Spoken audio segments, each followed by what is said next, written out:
Uhuru. Uhuru means freedom.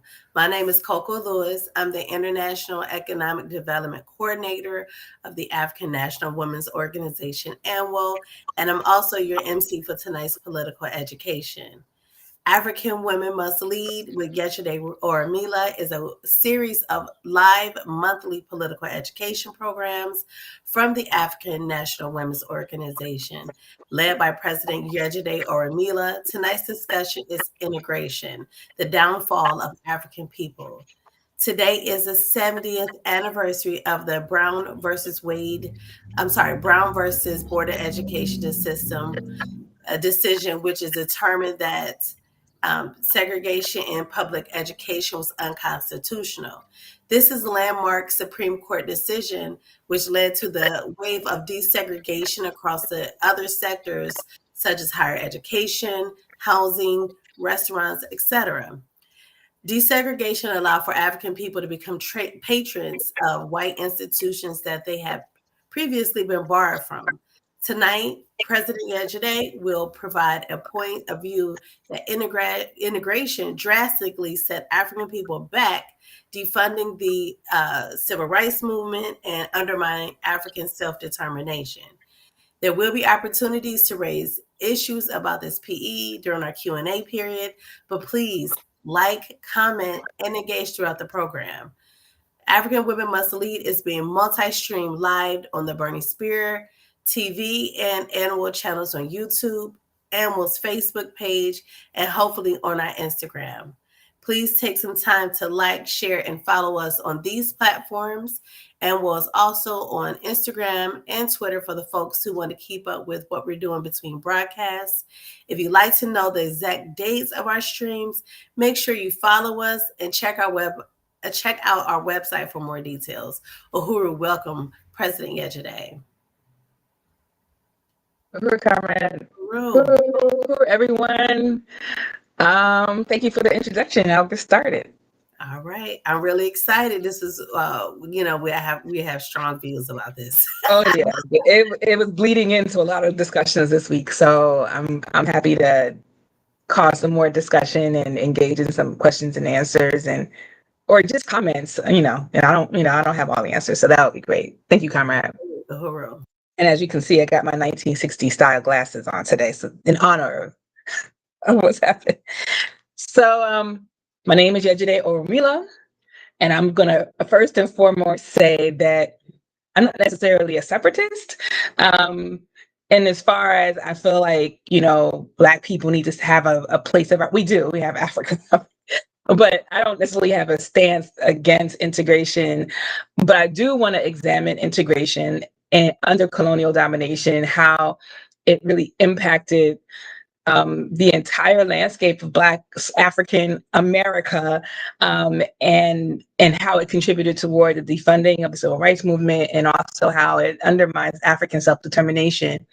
Over the last week or so, there's been a couple of discussions that I've had personally, and other kind of discussions. We just had a PE last night around colonialism.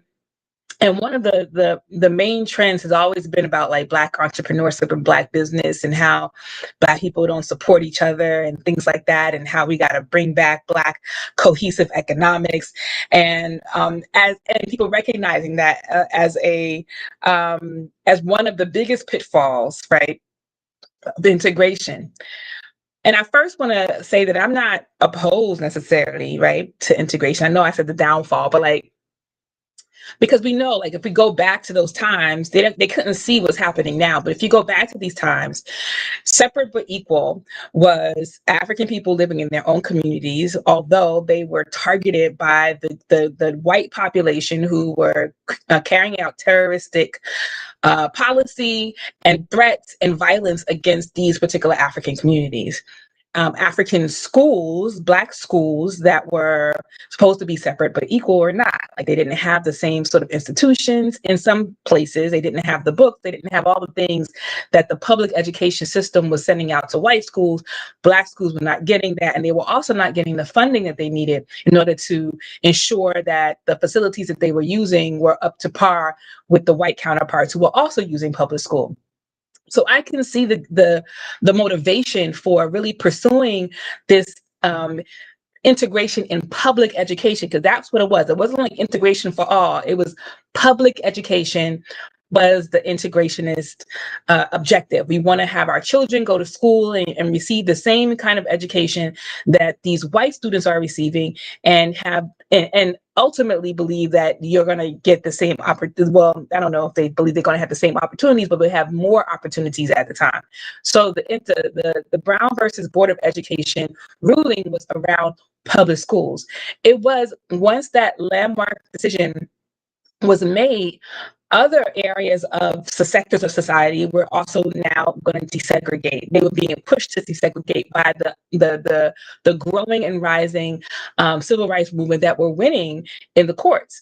So we have more people trying to now desegregate housing, so moving into other, because they ruled the Brown versus Board of Education decision ruled that segregation was unconstitutional and therefore illegal. So this was not spread out.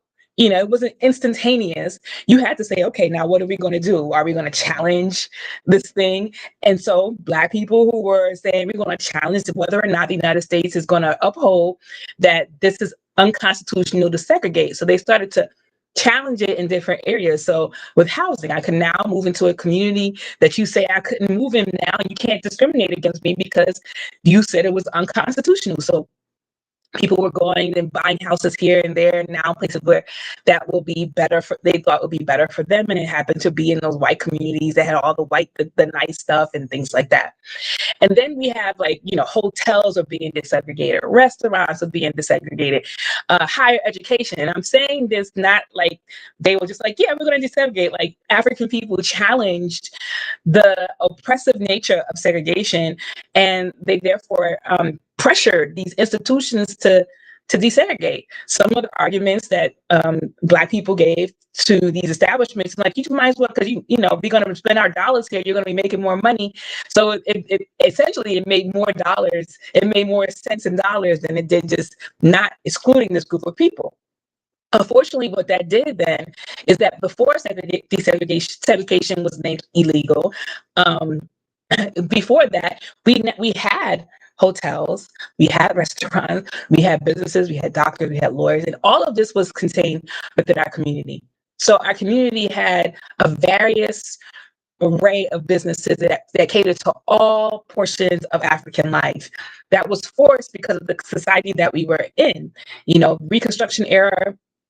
After slavery was made illegal in the United States, and Reconstruction era laws were being passed, and the 14th Amendment was ratified to say that that every person, whether you were a slave or were formerly enslaved or not, is now equal under the law.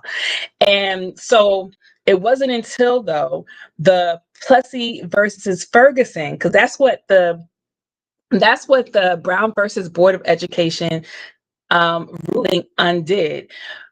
And about 50 years earlier, in 1896, the Plessy versus Ferguson case, where a mixed race African living in Louisiana was like, I don't want to sit in the Black cars, and I'm challenging this because I should be able to sit anywhere I want. But also, there was no legal standing, there was no legality that said that segregation definitely was illegal. It was just culture at the time, because of slavery, colonialism, that people were living separately, operating separately, and these were the communities that were growing. So there was also a fear of whiteness and a fear of Blackness and things like that were emerging. So things kind of fell in that way, but there was no law that legally said that segregation was legal until Plessy versus Ferguson, where a mixed race African challenged the law, saying that he was not being afforded the 14th Amendment, which said that we are all equal under the law. Why do I have to even sit in these cars?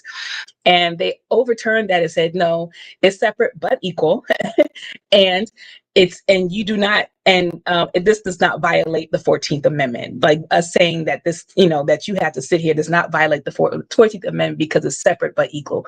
And what the Brown versus Board of Education ruling did was saying that the separate but equal is unconstitutional, and everybody can live everywhere or go to school anywhere they want to, because, if you're saying that African people are citizens of the United States and all these other kind of things, then they should be able to go wherever they want to go, and experience life the way they want to experience. And they hadn't really been challenged until it became legal and unconstitutional based on this decision.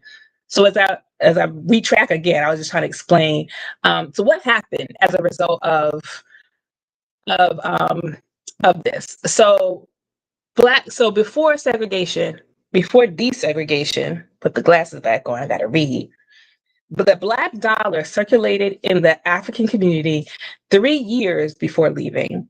Now, the Black dollar circulates 6 hours, maybe less, depending which community that you're in. Unemployment rate for Black people was less than that of whites nationally and regionally. Now it's more. So right now in 2023, as of 2023, Africans make up 5.6. There's 5.6 unemployment rate in the African sector of the nation, and then but it's lower than it has been in years, right? And then, but it's still higher than white people, which is at 3.2%. We also had locally owned Black owned businesses that represented all categories of life. So it wasn't just like, oh, somebody was selling a shirt or a t-shirt. There was like businesses grocery stores, there were banks, there were all sectors of life. Black people were running it in our communities and in our towns. And right now we know that we don't have any real place where that is being exemplified. Black people are integrated into the current social structure. There's not necessarily a Black town, even though we might have ghettos and things like that. And so it doesn't necessarily mean that we're going to also have Black doctors. Like the culture of life. You knew that when you stepped out your house and you had to go to the doctor, you just go and see Dr. Johnson, and he was a Black man. You also knew that you're going to go to the grocery store and you're going to see Mr. Fogel, whatever the name was. You're going to see the Black grocer, you're going to see the Black nurse, you're going to see the Black school teacher, you're going to see the Black crossing guard and the Black police. That was right. Well, sometimes you have the center Black police, but there might be the overarching white colonial police that are also policing you. But you had a contained community that was thriving and surviving, and people were cohesive based on the fact that they were forced into these situations that the colonial law had placed us in. And then also in terms of land ownership and land stuff. So Black people before 1910 had ownership of 14% of the land in the United States. So, and I hate to use the word ownership but that's essentially what it is. After Africans were so-called free from colonial enslavement, then what they started doing was purchasing land and opportunities and building their own communities and doing all these things, homesteading, so that they can now have a life for themselves and their children and have property that they can hand over. So Africans started to cultivate land and build on land. Black farmers had 16 million acres of land to farm on.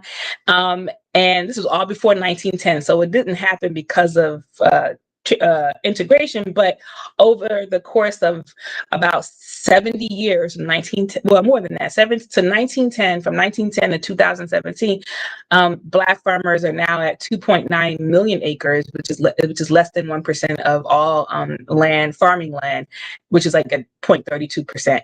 So Black people, after the colonial slavery, was able to kind of bounce back, to trying to cultivate what they had before they were enslaved, even though they didn't know Mama Africa really.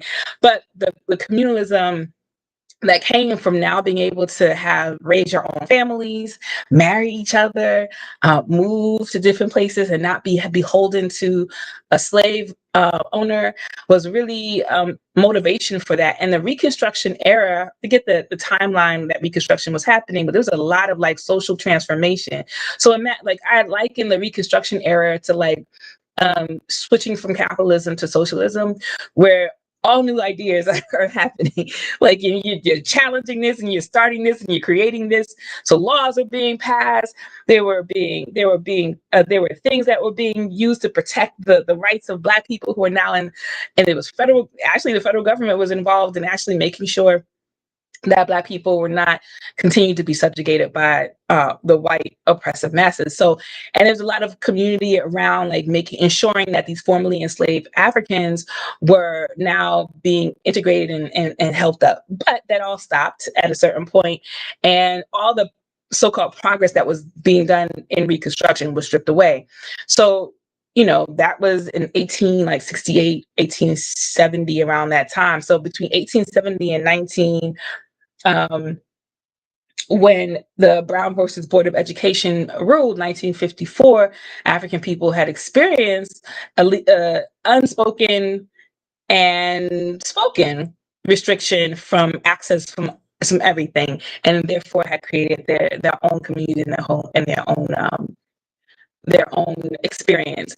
And some people I have heard blame Black people for wanting what the oppressor has, right? Like for wanting to be closer to the oppressor, wanting to live in their communities, wanting to, shirking our stores because white people had better stuff, or I don't know, whatever the reasoning was. There's a blame game that happens among African people in some sectors that we did this to ourselves. Like integration was a law that we placed, and then that was place of, we didn't have to go and shop over there. We didn't have to go and live in this place.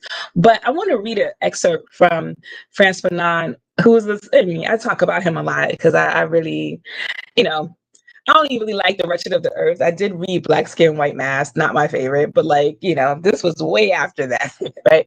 So Fanon centered his psychological work around understanding the minds of colonized people. And the only way that I can explain really what happened in the minds of African people after hundreds of years of subjugation and oppression is by reading this. So I'll read it.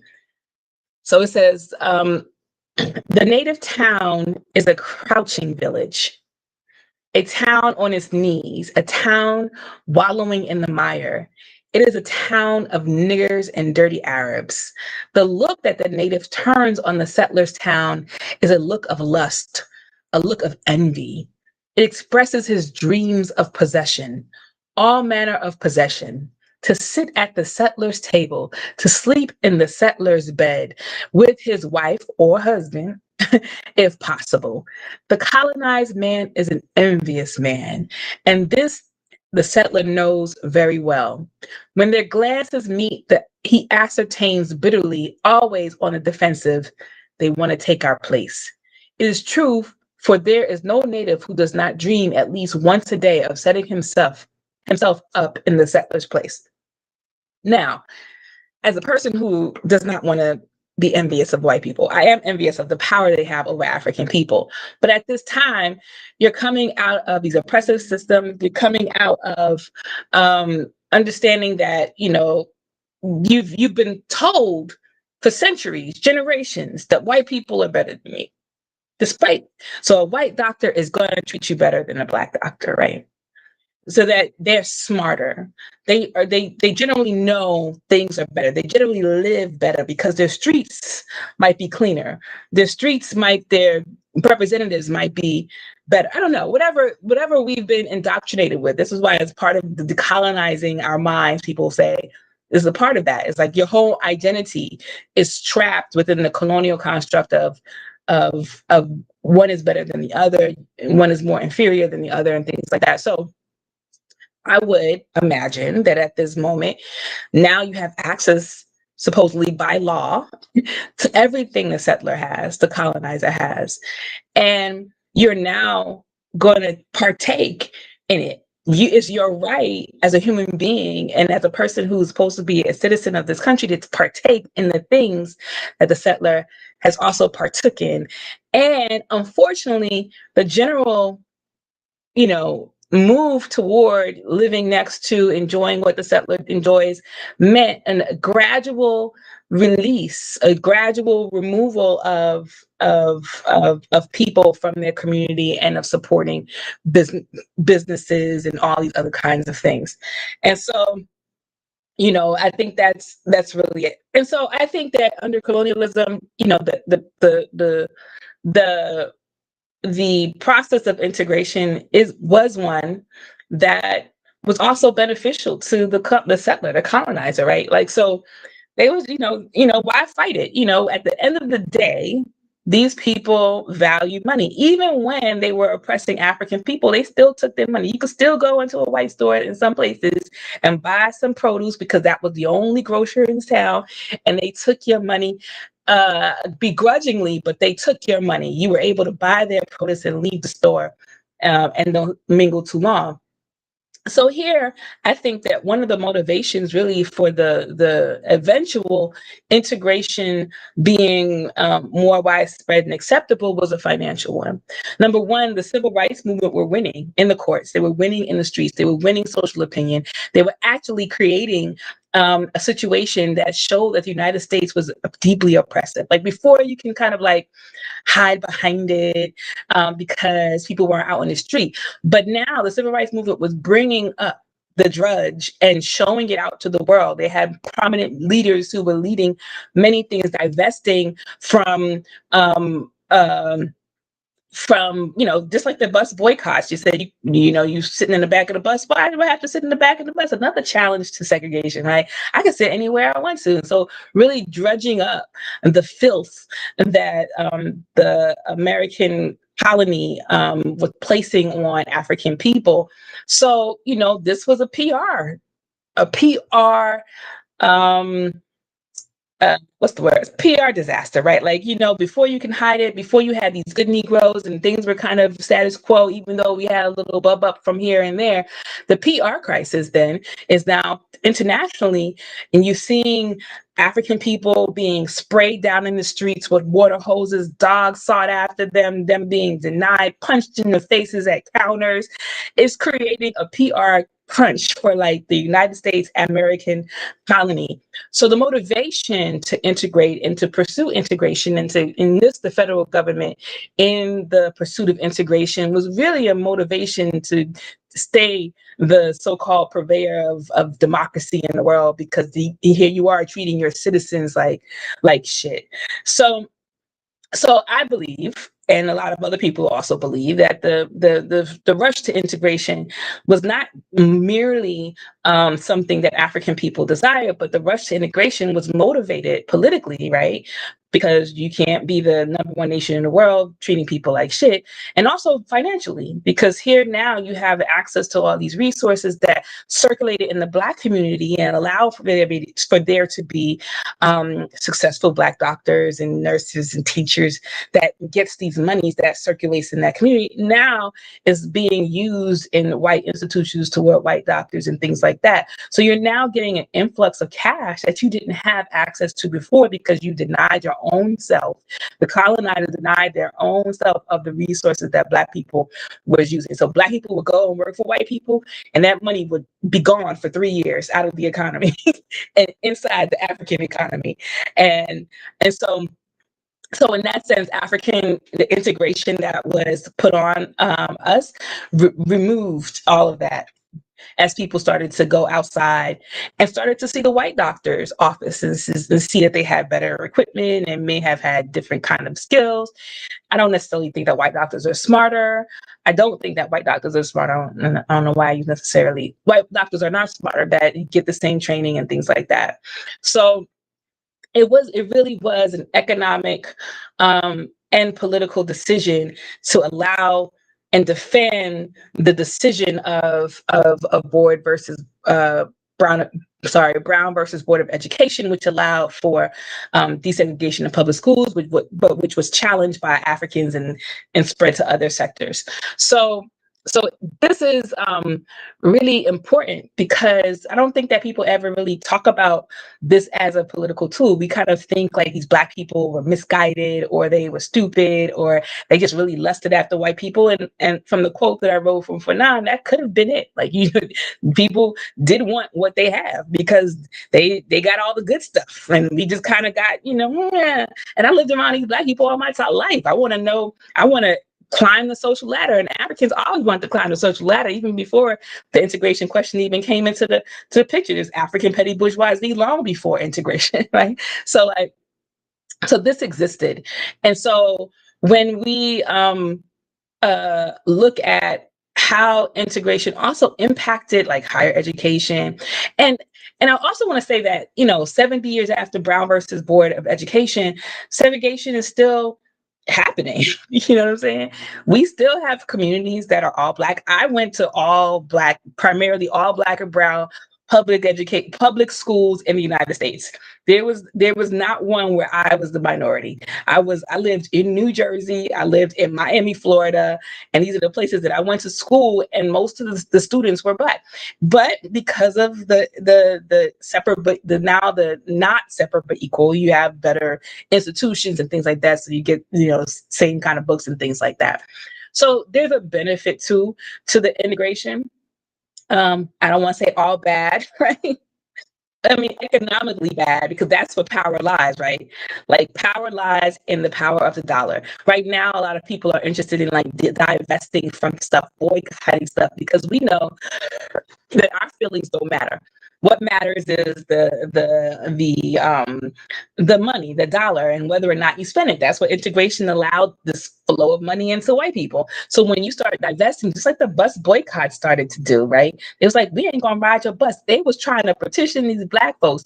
The Montgomery bus boycotts, for those who don't know, I'm a dual education. I'm sure that you do if you lived in this country. That said that that was kicked off when an African woman said she wasn't going to sit down, she wasn't going to give up her seat to a white woman, and they took her off the bus, arrested her. And so this kicked off a movement that had already been started before her, because she was sent on the bus to refuse that. She was an agent of the civil rights movement, and she was sent in to do exactly that. And other bus boycotts, other demonstrations had been held across the country before Rosa Parks. So, so there we have an example of divesting from the public buses. They was just like, if you don't want us to take the bus, then that's cool. If you saying that we gotta give up our seat after we pay, just like everybody else, then I'm gonna not come take your bus. And so the network of cars, cabs, walking, Africans who came together in the community to ensure that people got to where they needed to go without having to use public transportation, because they thought it was going to be over in like a week. What eventually happened was that the bus company was just like, listen, maybe we should reconsider this stupid policy that's preventing Africans from sitting wherever they want on the bus. And also maybe we should reconsider making people get up when a white person is there, because this doesn't benefit us financially. So we're going to just eventually they caved in, and Africans can sit wherever they want to on the bus, right? So my point being that the feelings that we have doesn't matter, that the financial aspect does matter. And so this has been one of the biggest center points of people who are against integration.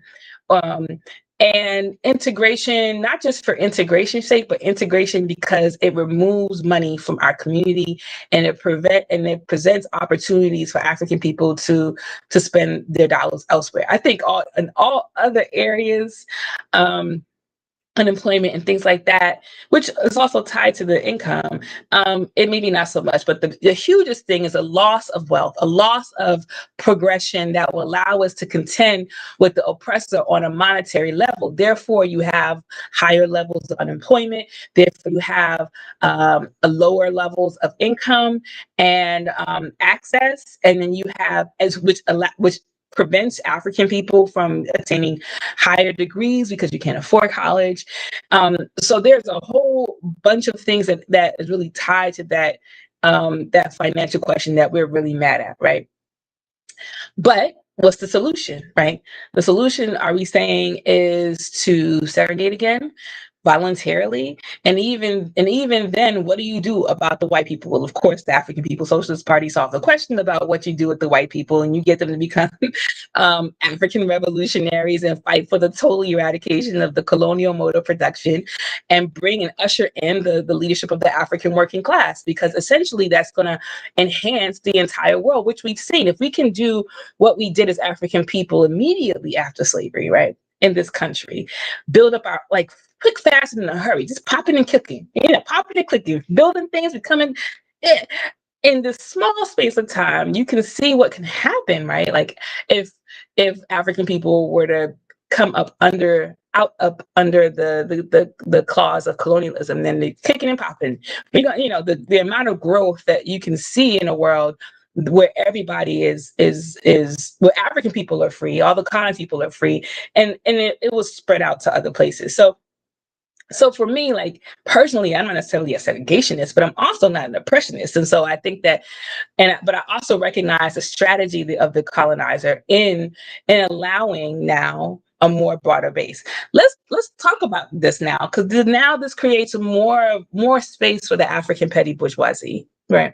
This creates more space for Africans who want to align themselves with white power, to sidle up against white power, because now they have access. And we've seen it more and more, particularly on the African continent, where you have these leaderships, where integration wasn't much of an issue there because, everybody Black.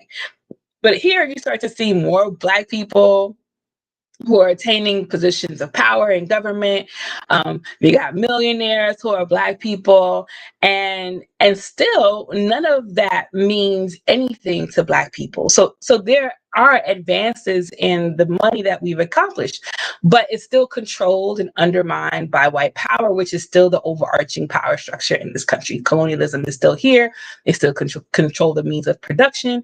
And so that really makes it difficult for African self-determination to really emerge underneath the system. And then we have the African petty bourgeoisie, who of course sells out the African working class at every single moment. And so, and they're motivated by, just like what the quote that I read from Nan, they want what the colonizer has. They want to live next to the colonizer. They want to eat from the colonizer's plate. They want to take the colonizer's wife and the husband, and they live. That's like a tried and true duty thing that they probably internalize for themselves. And to be a part of the nigger village, right? To be a part of the hood, the ghettos, is not, or even to develop the ghettos to a place where it can be like in competition with the suburbs, so to speak, is not desirable, because you want to leave all of that alone. You want to hide that. And so the African petty bourgeoisie, I think, as a sector, has really, because of integration, all of these integrationist policies that had a reverberating effect, not just in the United States, but around the world, allowed for more of that sector to really develop and get bigger. So that means that we have to challenge that as well. So when we look now at the in 2024 about what integration has done, I mean, it's really hard for some people to really say, well, outside of the business issue, right? Outside of that people are really mad about, it's really hard to kind of like, um, um, challenge it to a certain degree. But I think that we should look at integration as a colonial policy too.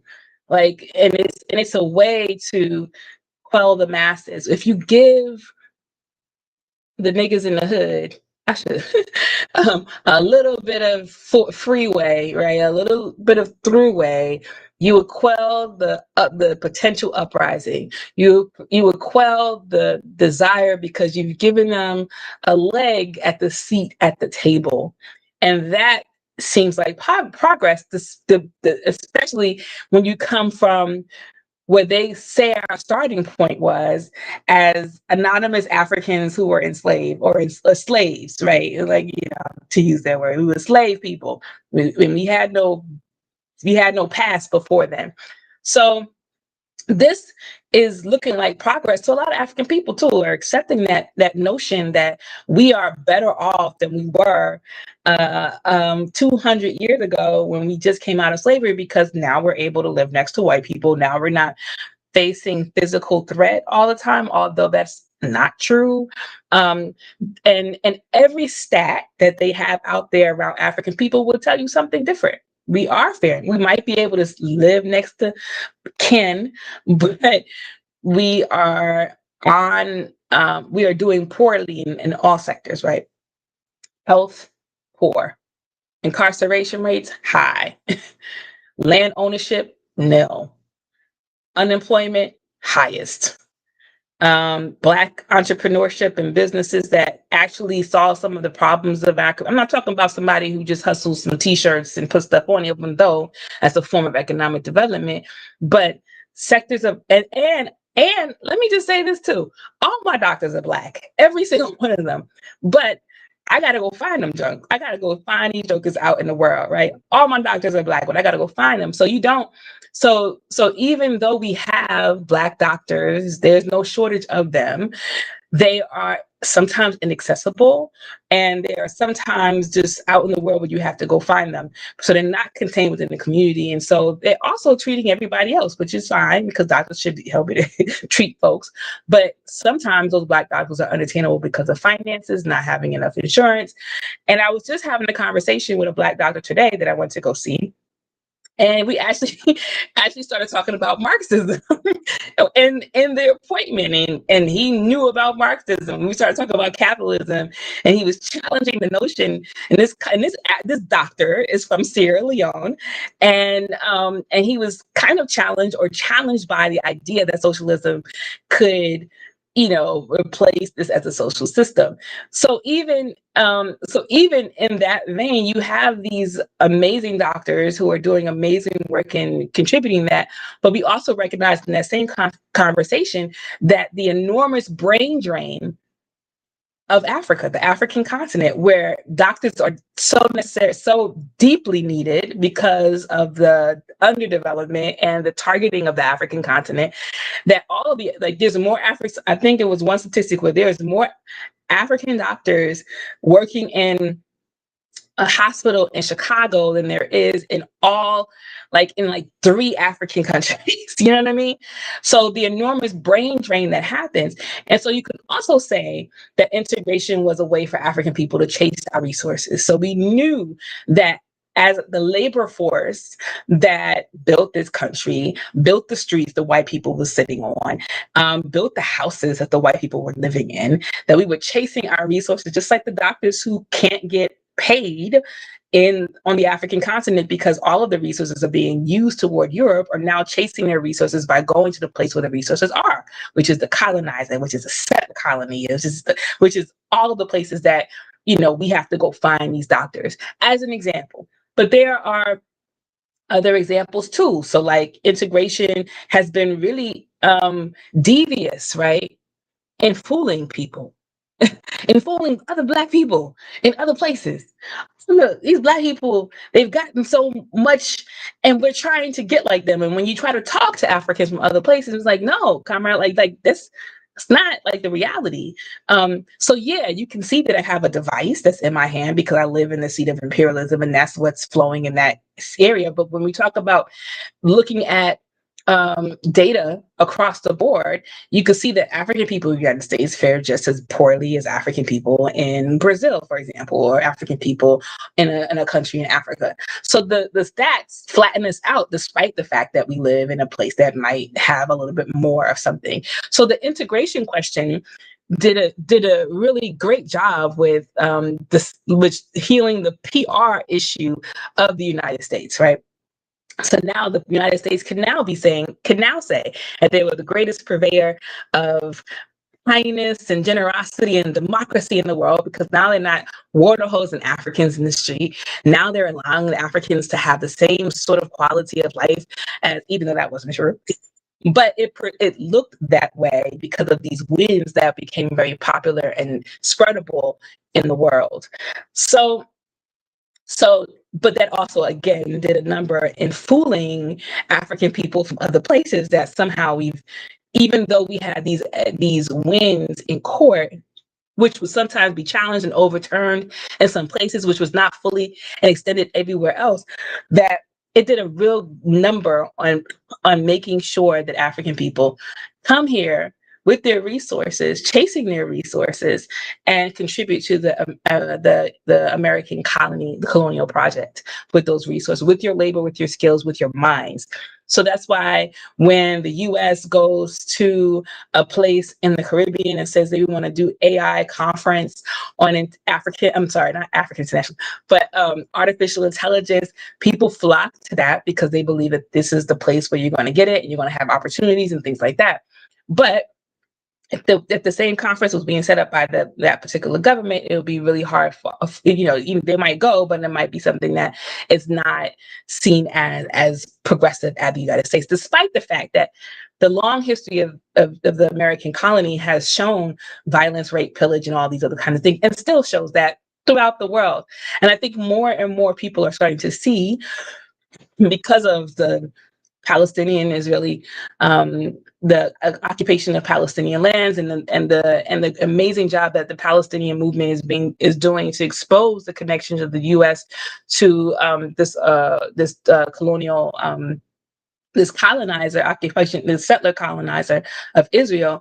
I think more and more the PR of the United States is being challenged and destroyed. Imperialism is shaky.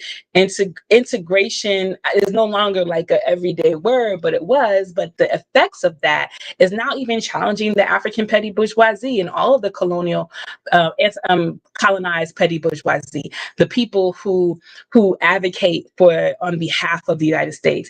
And what the United States is also doing as a result of integration, right? They're placing Africans in charge. They're placing Africans in charge of the U.S. imperial project, so to speak, right? So the 5-star general that's leading AFRICOM, trying to convince Africans that the U.S. has the best intentions in Africa, is really like they're putting these Africans in charge to convince other Africans. So that's another like trick of my fault. Okay, the trick of imperialism, but also a trick of integration. They're putting these judges on and heads on the IC, the International Criminal Court of Justice. They're putting you in, and then when they do that, they say what we need you to say, which is imperialism, colonialism, and these Africans do it, right? These Africans do it as an agent of the American colony or whatever colony the colony they're in. So, for example, we had the judge that struck down the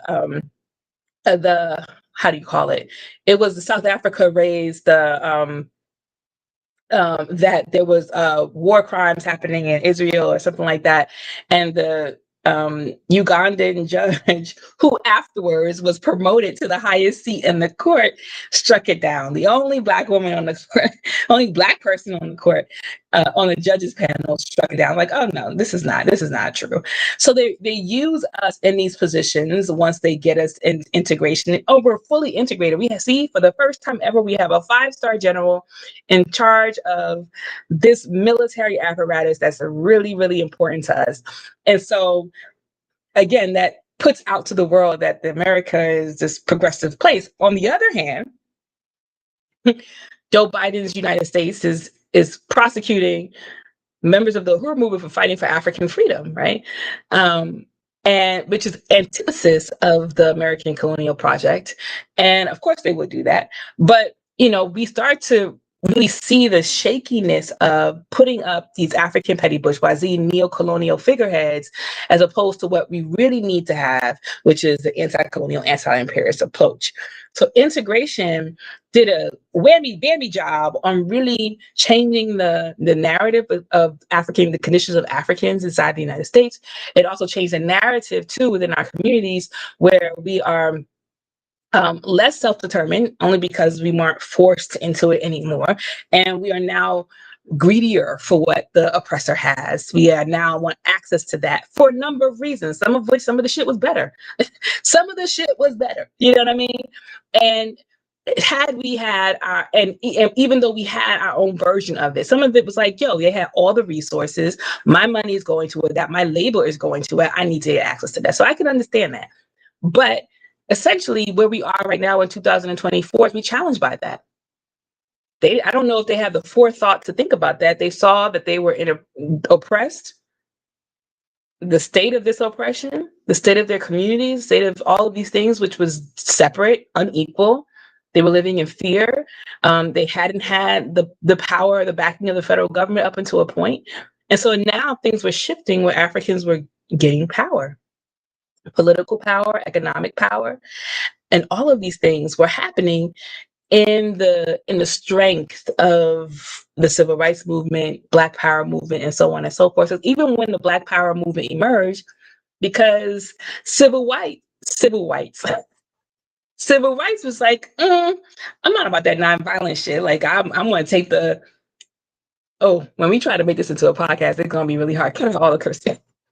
But when we trying to fight back. We are not going to allow these people who have shown us violence for our entire existence. Everything is violent. The economics is violent. The violence is violence. Everything has been violent towards us. The Black Power movement emerges and say, y'all go ahead and sit at the counter and allow somebody to punch you in your face and pour food on you. And we was just like, nah.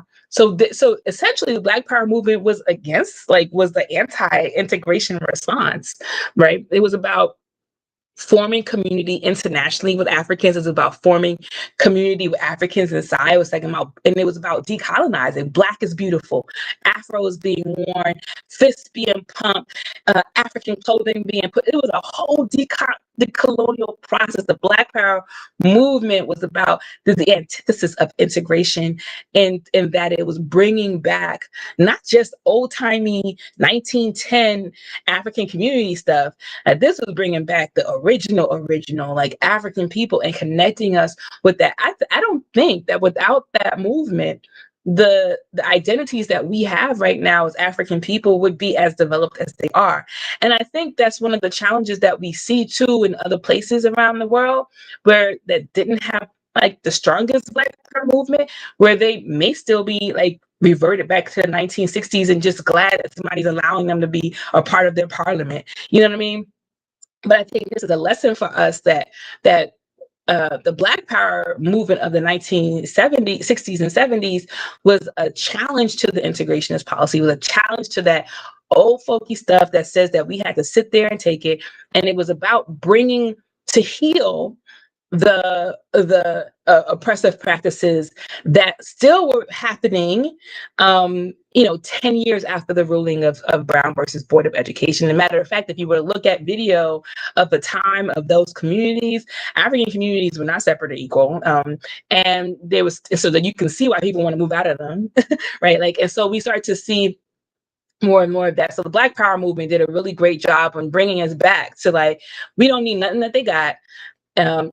Huey P. Newton was talking about intercommunalism.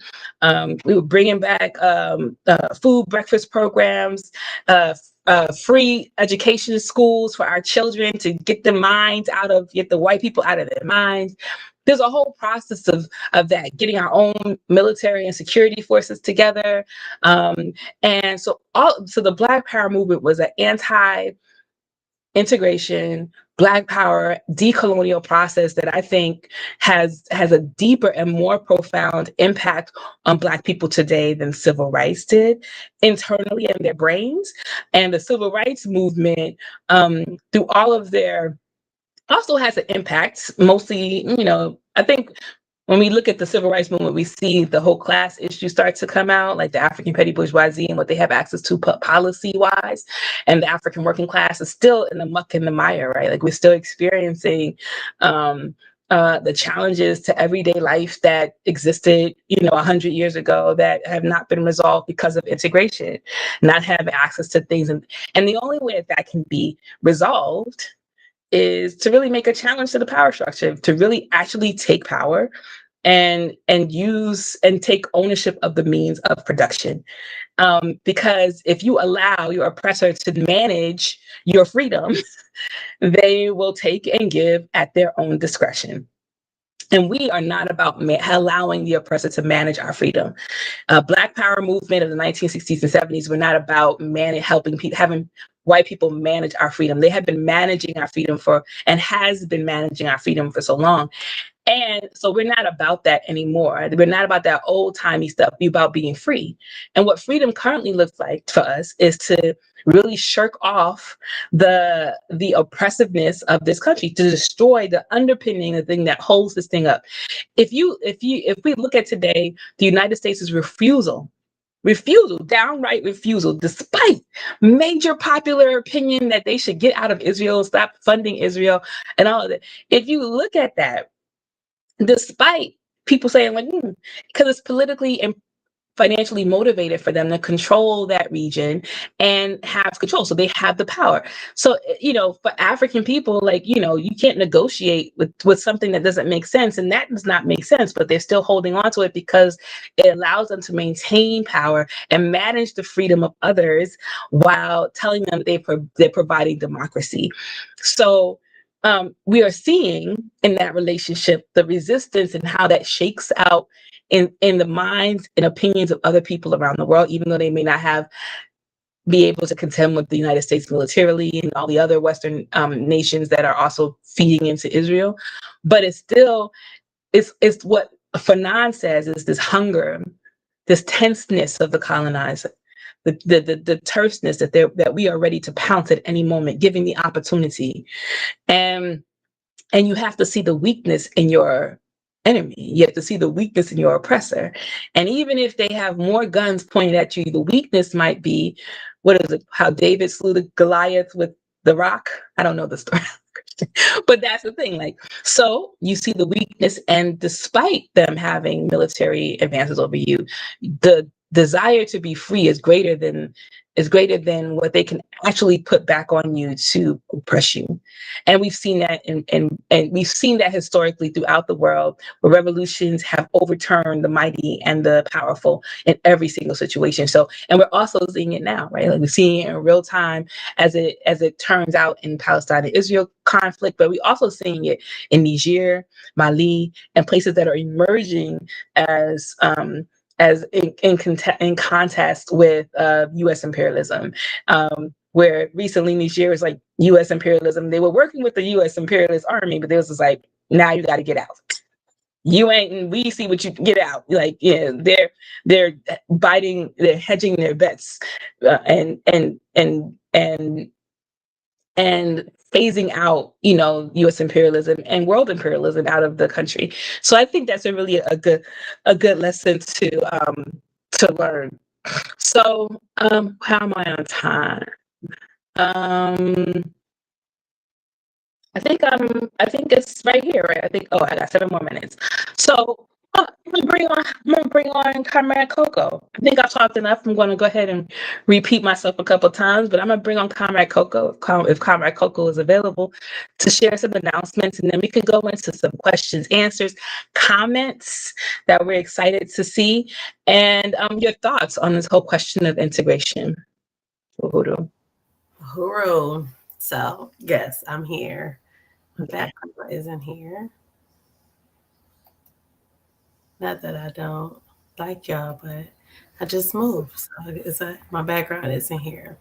But yes, I'm gonna go ahead and do the announcements.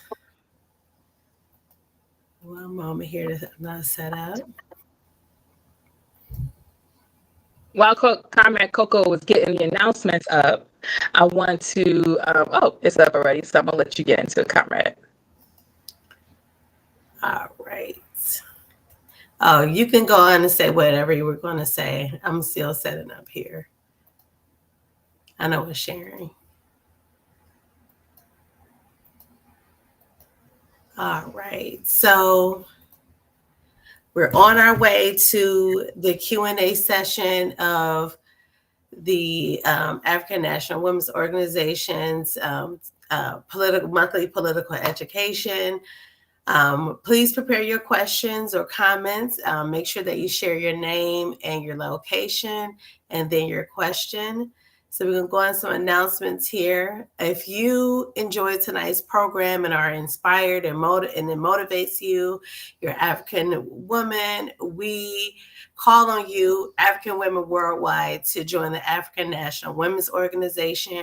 We are the only anti-colonial, anti-imperialist, revolutionary organization for Black women. We have members in Africa, Europe, Latin America, and all around the United States. And was leading the and was leading on everyday issues concerning African women. We are not just on the internet. We are on the ground in our communities organizing for African liberation. Join the International Collective of African Women Building the Revolutionary Capacity of African Women. To learn more about membership and to join, visit us on anwohuru.org/join.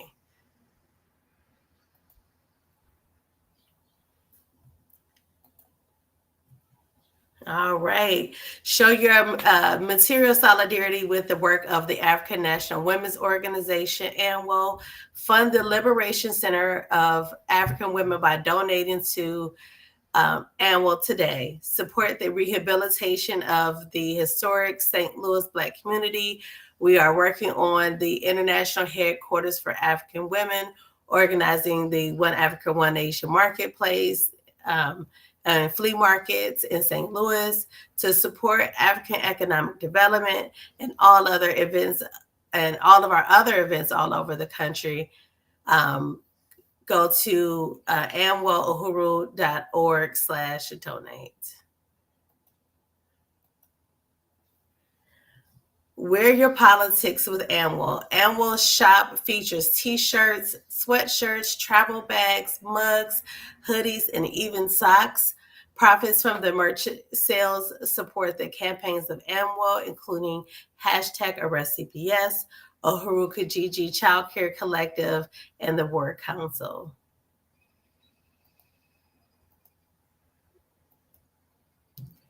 Become a decolonizer and support AMWO Economic Development Project, Decolonize Hair and Body. Decolonize Hair and Body are natural personal care products that highlight ingredients and traditional care practices used by Indigenous people all around the world. In addition to featuring images and quotes of African revolutionaries, and they are good, from our butters to our conditioners to our oils. Decolonize has you covered head to toe. Make your next purchase of skincare products from us at decolonize.com. And if you're in the DC metro area, you can purchase from us in person. More information on decolonize.com. Hands off Uhuru, hands off Africa. The trial date has been set, and the time is now to support the Uhuru 3 in our fight against the U.S. indictments. Defend the African freedom struggle, defend the African liberation struggle, defend the Uhuru movement. To find out more and how you can support, go to handsoffuhuru.org. If you enjoyed tonight's program and would like to help us produce shows in 2024, volunteer with us. And was looking for producers, interpreters, and chat moderators for future broadcasts. Email us at info@anwohuru.org if you'd like to share your skills. ANWO has taken over hosting and managing the One Africa, One Nation Marketplace in St. Louis for the Farmers Market St. Louis for the 2024 season. And we're excited to introduce the African National Women's Organization to returning and prospective volunteers. We're looking to build a team of dedicated volunteers this market season. This is an excellent opportunity to donate your skills to the African working class struggle to address health disparities, end food apartheid, and build economic independence. Join us on Saturday, May 18, 2024 at noon Central Standard Time for a virtual meeting to discuss market dates, volunteer positions, and how you can help forward African independence. Register at anwohuru.org events and click on the volunteer meeting. The Breakdown is a monthly news, analysis, and opinion program, as well as a platform for highlighting guests whose issues spotlight the international plight of colonized women struggling against colonialism. Join President Yejide Sunday, May 19th, as she interviews Sheila Silva, an activist from Brazil currently living in Germany, when they discuss the similarities and struggles of African women around the world. Harriet's Daughter Book Club and Study Group is a monthly virtual discussion that centers around African liberation related materials. For the month of May, we will be finishing discussing The Word Before, the true life story of becoming a Black Panther, keeping the faith in prison, and fighting for those left behind by Sifia Bakari, and the May selection of the the May selection, which is Women's Liberation and the African Freedom Struggle, a speech by Thomas Sankara. Next discussion will be on next Sunday, May 26, 2024 at 3 p.m. Eastern Standard Time. Visit annualuhuru.org/events to stay up to date of all upcoming international, national, regional, and local events and programs. Uhuru.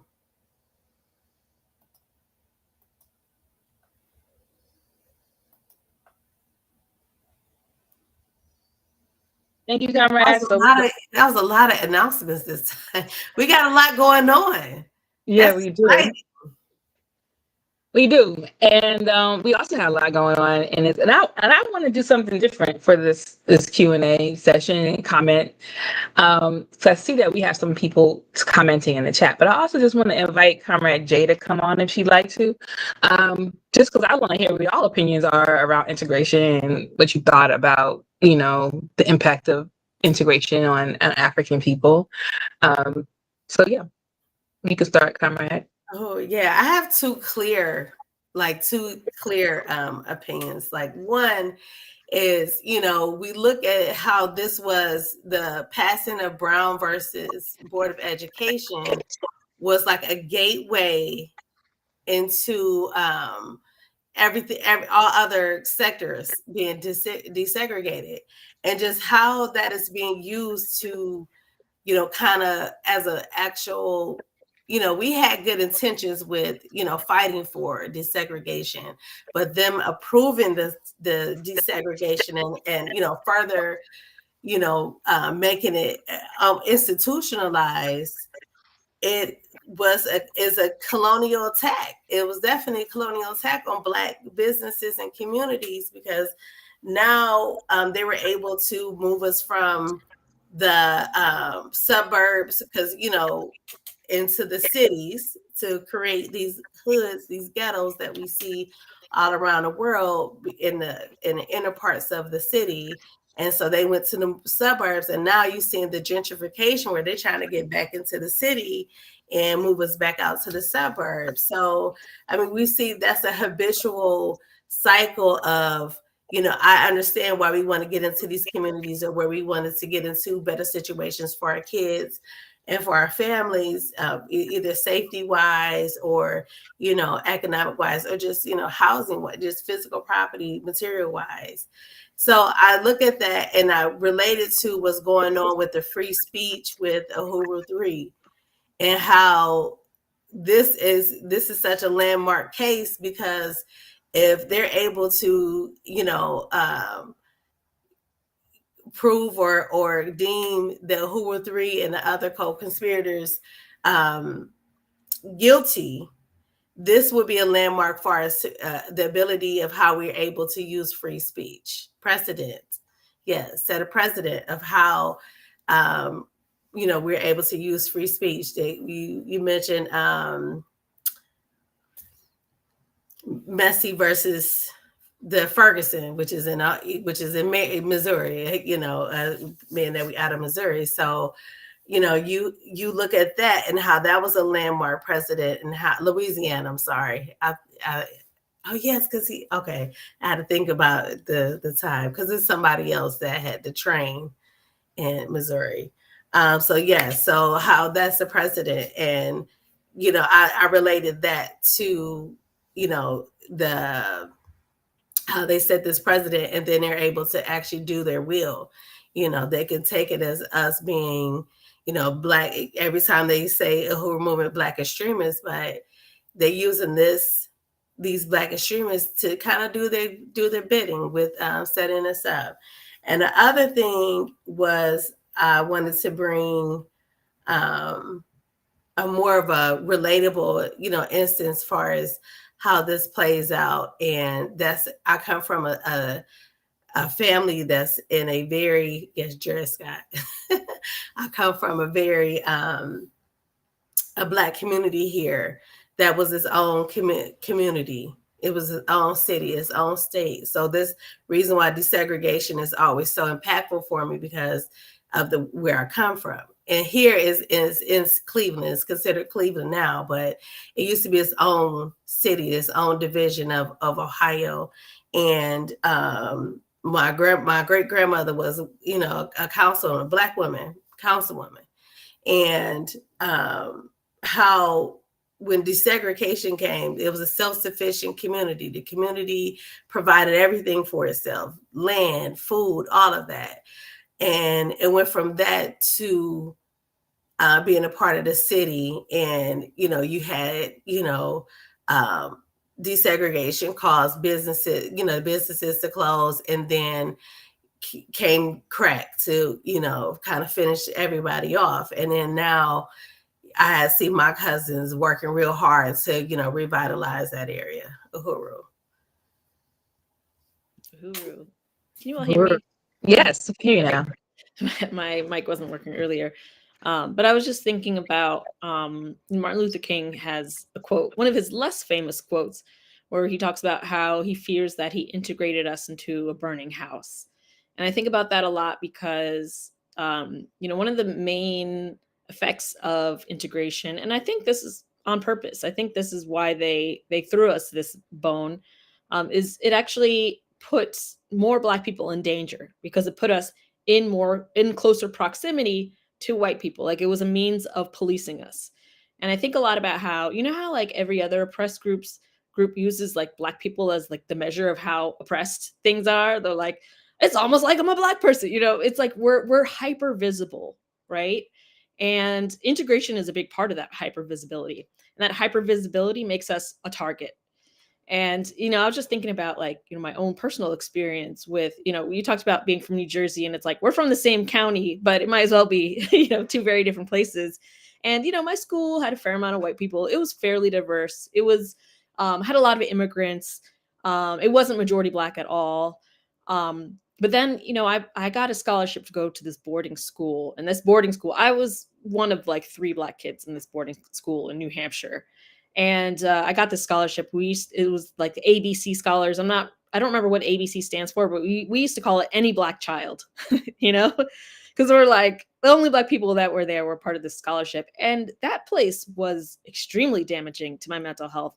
It it was traumatizing to a certain effect. And in theory, like the reason why my mom wanted me to even go there is that the majority of the people that go to that school go to Ivy Leagues. They are, the titans of industry. John Kerry, I believe, went there. Like, famous people have gone there. Like all the people that are, my classmates were all like CEO, the Dunkin' Donuts CEO son went there, and like all these CEOs went there.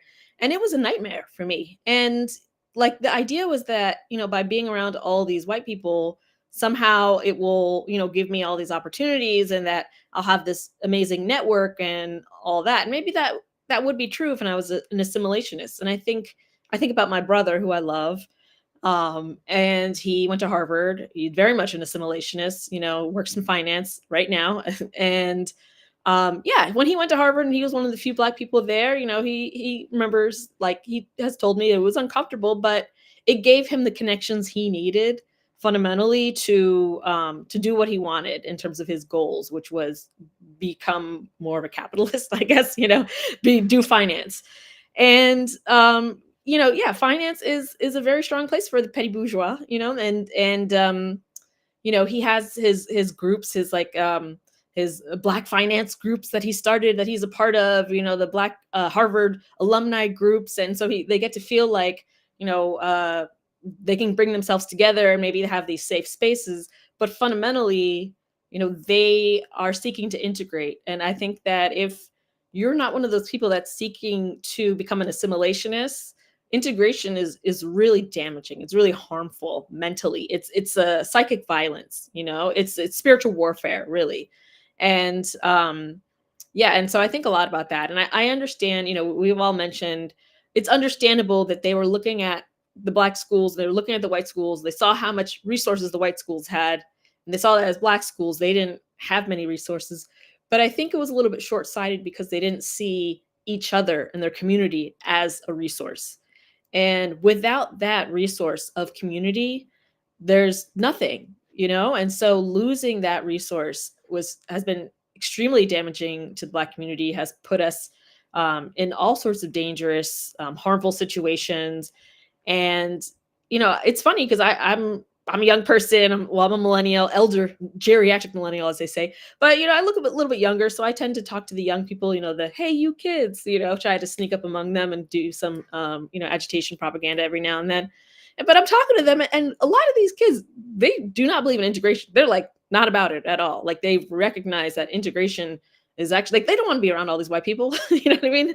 They want their own spaces. They want to do their own things. And I love that for the youth. I feel like a lot of them are waking up and they're not wanting to be as assimilationist as, some of the older generations. And, I think that, we're going in this direction where, revolution is inevitable. I shouldn't say inevitable. Nothing is inevitable, but everything you have to fight for, everything you have to struggle for, but we're getting there. We're struggling towards that. And I think a part of that is people waking up to the ways in which assimilating into white culture has been horrendous. It's been awful.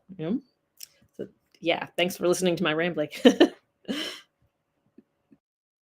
Trying to get off mute. So I just want to thank Malik for the $25 donation. Thank you so much, comrade. We really appreciate that, and want to encourage others to also donate. It's going to go toward this headquarters that we got. We're going to open up the floodgates to fundraising on them headquarters, but right now we're in the soft launch. But want to thank you. And I wanted to say, I see Cat Law had put some comments in, so I started those for us.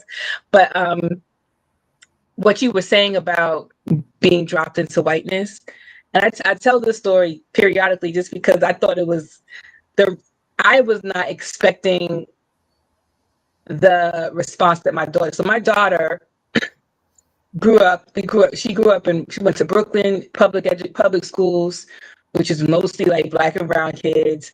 And when we moved down here, she went to public schools, mostly Black and brown kids.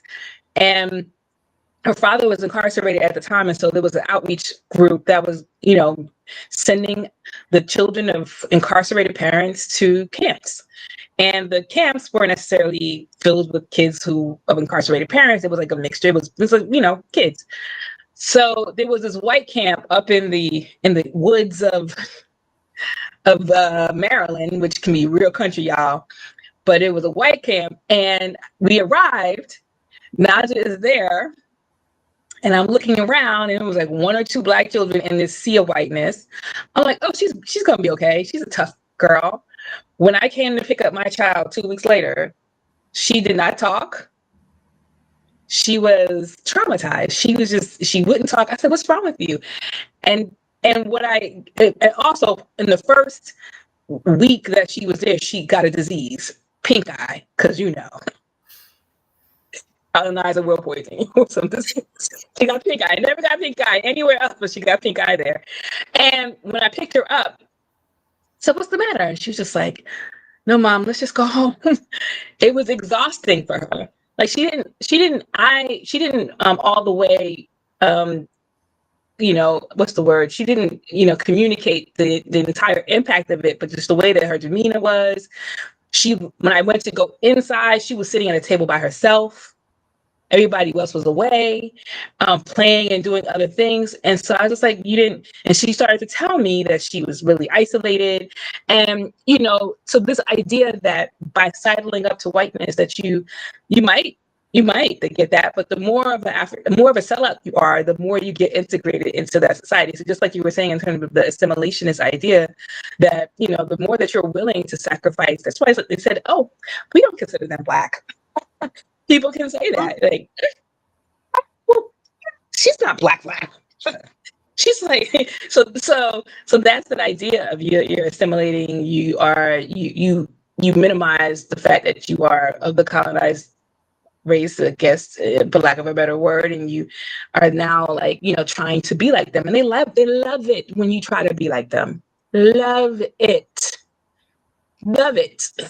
That's why the 5-star general over AFRICOM and all these other Kamala Harris, all these other, they love it when you start to mimic them and make decisions like them, talk like them, live like them, get white husbands and wives like them, because these are all indicators too that you're safe as an African.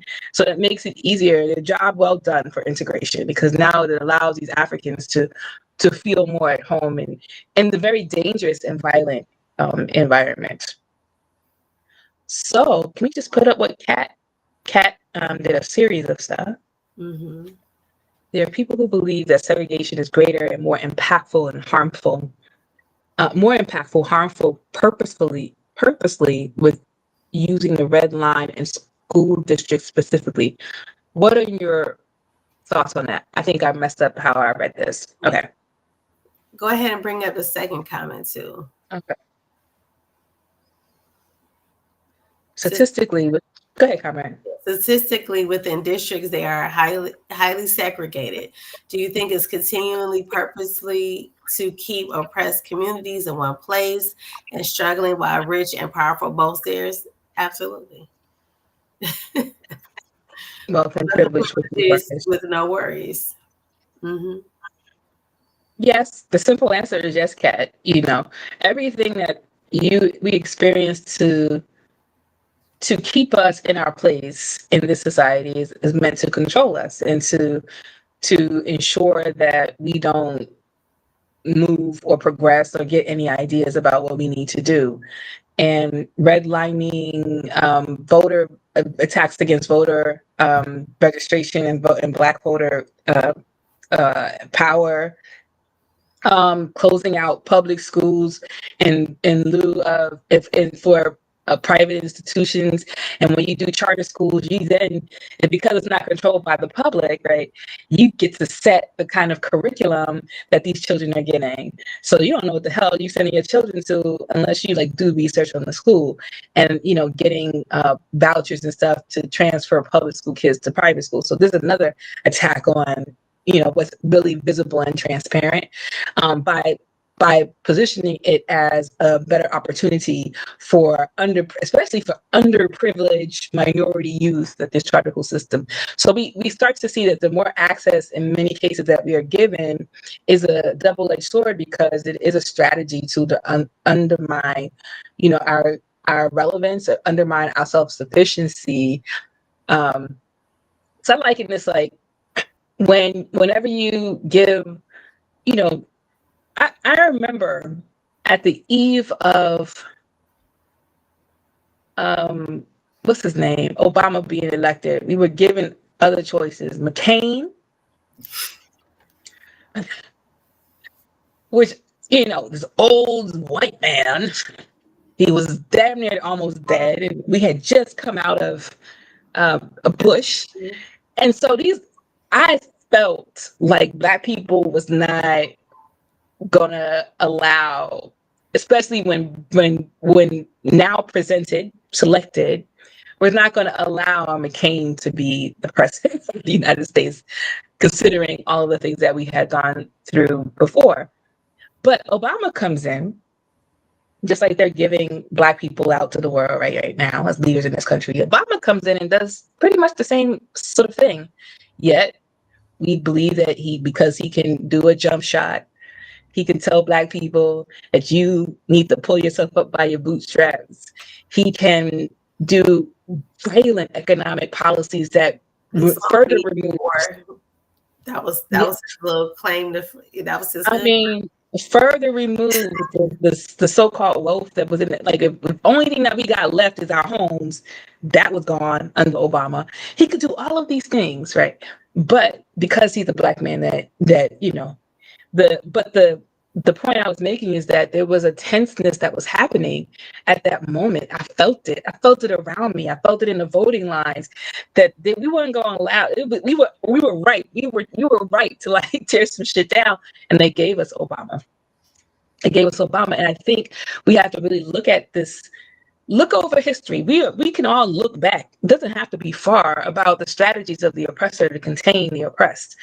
And throughout history, this is what they do. It's not even hidden. It's not even, they write about it in their newspapers, in their books. I was watching an Africa Stream video that Comrade Coco shared with me, where the audience of there was the general army man, a black man, who was talking to an audience of government officials and U.S. officials, and they asked him, "What is the U.S.'s objectives in Africa?" What did he say? I forget the exact wording. It was about to target and influence. It wasn't, and the commentators were saying, What? "You see how he didn't say that we were there for charity or to spread democracy? It's to target and influence." Yes. For the benefit of the United States. Correct. That reminds me of, there's that difference between soft power and hard power, right? Mm-hmm. And so, they were doing this hard power for a while. Black people would try to, sit at the lunch counter, and they would get the dogs out and the hoses out and beat them, all this hard power stuff. And it looked really bad because the average American wants to think of themselves as part of this progressive, freedom-loving nation. And you can't, like, how do you reconcile that and then see a bunch of Black people being beaten on the street like animals? So you can't reconcile that. And so I think that they saw this contradiction and they were like, okay, we got to do something about it because the people are going to revolt. Even the white people are upset about this. And so, this, like you said, this is how they neutralize things. And it's, again, that difference between like materialism versus idealism. So, they enforced the idea of equality, but the material reality was not that at all. In fact, the material reality was taking wealth out of the Black community as opposed to bring it back in. And so, I mean, I think that's something that is really important to keep in mind, is just like, the soft power and how soft power functions right now, and how, Obama, like you said, was a great tool of soft power. And so he enacted some horrendous things, but, it was first Black president. So, all the grandmothers had his picture on their mantle, and, it was this time of change. But like, what has changed exactly? What is better for Black people exactly since Obama? Can you think of anything? Because I can't. Like, I've only seen regression since then. And so, yeah, like you said, it's a way to like neutralize actual opposition and struggle, and to integrate that. That's what, there's the two-party system. This is fundamentally what it's about, especially when we talk about the Democrats. Their job as controlled opposition is to absorb the actual revolutionary movements that are happening and neutralize them. And so they throw out these ideals of equality and freedom and all this other stuff, while they're actively, materially taking away our freedom, taking away all of these things. But I can ramble about this all day. I'll leave it at that, though. Ramble along. And I remember in my community, because I live in a mostly Black and brown community. Over, like, it's mostly like people from Central America and Africa, and just Black folks, African people who were born here and Mexico and things like that. Down the street there was this like taco place, and on the side of the building, once Obama got selected, sorry. They had a mural of Obama on the side of the building. I think about year 1, year 2, they painted over that. During his reign of terror, they painted over that. When you start to see the immigration policies that revved up against, and people were being deported at higher rates, like it was crazy. It was a hot time, and so that's really a great when we talk about like integration, like also what the integration win us, like, materially, like what it didn't. We don't have more, we have less. I mean, and if you were to, if you were to, and I think generally people understand that, if you were to look at what we had at the onset of even though it was not so-called equal, we have less of it. And even I think if we were to stay on that trajectory, then we would still have developed and it would have become more. But under colonialism, African people aren't meant to be successful. That's why you have white mobs that would regularly go into black towns and burn their towns down, particularly if they were doing well, kill black people, hang black children, and have bond parties at the body swinging from the tree. So look at Jaribu says Obama was elected, not elected. Yes, the selection was to expand AFRICOM, and not has African here vehemently opposed this move to have America take over colonialism in Africa from the European vassals. I mean, they're putting an African face, right? And if you look at what they're doing to stack the military leadership, and they're putting an African face on it, they're installing an African fighter general over at AFRICOM, they're putting Africans in different positions. And many of us who are just happy that white people are now giving us the opportunity are happy that to see a black face on something. And I don't know how far that can go anymore. I really don't know if that can even go beyond 2024 when we can see quite clearly, I mean, if you're looking how opposed to black freedom and liberation, if you're down for that. This is people who are not with black freedom and liberation. They just want to be next to white folks. They just want what the white folks have. But those of us who generally are sick of this rotational, colonial, cyclical thing are generally like, we got to do something else. I mean, in places where I never heard capitalism before, capitalism is being brought up. Places where I never heard colonialism before, people are bringing it up. Just regular conversations. And that tells us that we are becoming more and more in tune with the fact that this system is not working, has not worked. And people are even challenging the fact that what do we care about the Democratic Party, right? Some people are right. We care that we know that they use us. What has voting for a Democratic Party, which in the U.S. is traditionally the party of black folks, ever gotten for us? And so African people are really starting to look at that. That's why like the party has this campaign called voting, what is it called? Undetermined, uncommitted. Right. So they're saying like, you don't have like your vote is powerful. Right. So why vote for any of these individuals? You say my vote is powerful enough that I refuse to vote and I'm going to vote in the wind. I'm going to vote in the wind. I'm going to vote today. I'm not going to not vote, but I'm going to vote today. And I'm not voting for nobody from these parties because they never represent my interests. And I think that's a really strong statement to have. That just reminds me, you know how there's all those people that are like, vote because your ancestors fought and died for this. And I'm like, our ancestors fought and died for a lot of things. And I don't see people saying, do a revolution because our ancestors fought and died for that, which they did, So why is it that we have to vote? They fought and have a better life. Yeah, but not all these other more radical things that our ancestors also did, which was, burn down the plantation, all those other things. And, that's never brought up. Instead, it's just focused on vote, as if that's going to really do voting anything. Democratic specifically. When they were kneeling with that Kente cloth, I was like, you know what? It's over for the Democratic Party. Like, they're done. Black people will never take them seriously ever again. And they have, I feel like as Black people, we have not taken them seriously since then. Yeah. I don't know a single person that's like, oh yeah, Democratic Party, they're for us. Ever since that, they're like, these people are not serious. These people are playing in our faces. I mean, it's a game. I mean, this political system is a game, and the more and more that we live in it, we start to see and gain some more confidence in our, if somebody we have to know what we want as Black people, and it can't be I just want to have opportunities like white people. We can't measure ourselves against these people. We have to say, I don't want this shit for the rest of my life or for my children's life. I don't want them to have to experience violence and oppression and targeting because of their so-called skin tone. A lot of people use that. We should be, teaching and struggling toward a liberation. And it's hard because sometimes people don't recognize what freedom is. They think this is freedom. And so when I think what we have to do as revolutionaries is provide a vision of freedom, and so that people can strive toward that. Because right now, the Democratic Party, with their huge PR campaign, is telling you that freedom is voting for them. It might be the Republicans next year, this year. Freedom is voting for them. And, we can't be engaged in that anymore. And Cat Law says, I can't help but foresee the powers that be voiding all the uncommitted votes and only count the votes with the name. Somehow they'll get away with it too. I mean, they can. It's their system.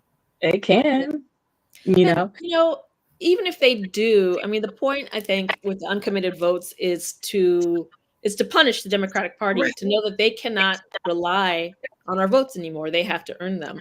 Because ever since the, conservatives and the reactionaries switched parties, remember how the right-wingers used to be Democrats, and, so Lincoln, as they say, Lincoln was a Republican and all these things.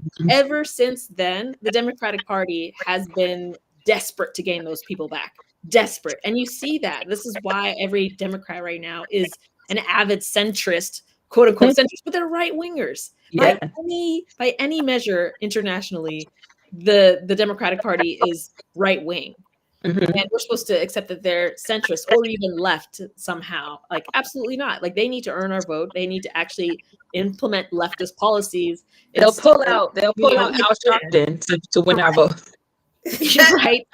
The pandering, you're going to organize a march. No, it's going to be in Washington, D.C. They pull out Al Sharpton to rally the blacks. They're not going to pull out Al Sharpton anymore. They're going to pull out, they're going to pull out somebody that's. He brings the blacks, boy. He brings the blacks to Washington, D.C. He sure do.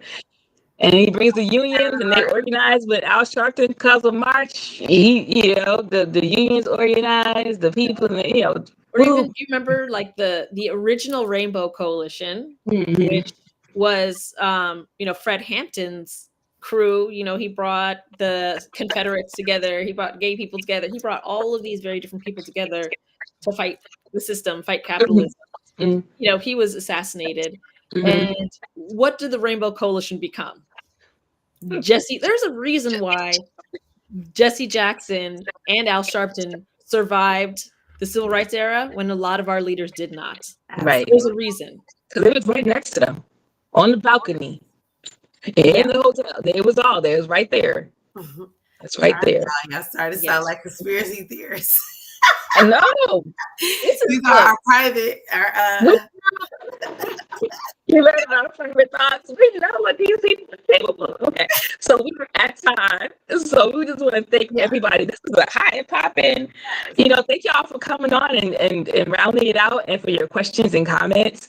And this has been a really great discussion. We hope that you do tune in on Sunday, when our guest will be Sheila Silva, an African from Brazil, who is living in Germany, who has a really great insight, speaks 3 languages. She's a new AMWO member. Woo-hoo. So we're really excited about her. And we hope that you tune in at 2:00 Eastern on Sunday.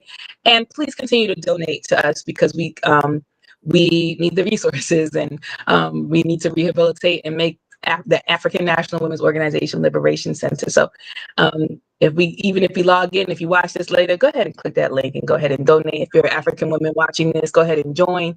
We'll do an orientation and all that stuff, and we'll see, we'll figure it out.